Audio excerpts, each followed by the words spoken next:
январ 2024 жылы Volvo үлгісіндегі 246 номерменен келатқан Volvo отырып жүктеп келатқан машинені досмотр қылып жатқанда içінен дары-дармек табылып, қазір сыртқа алып шығып есептеп жүріп баштадық отырубыны. Бұл жолы менен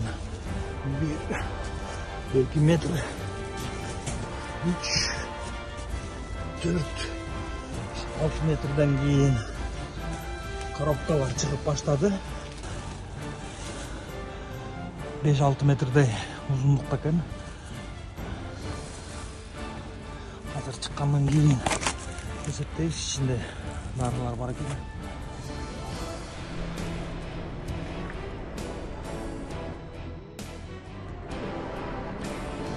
Metro var da sen burası.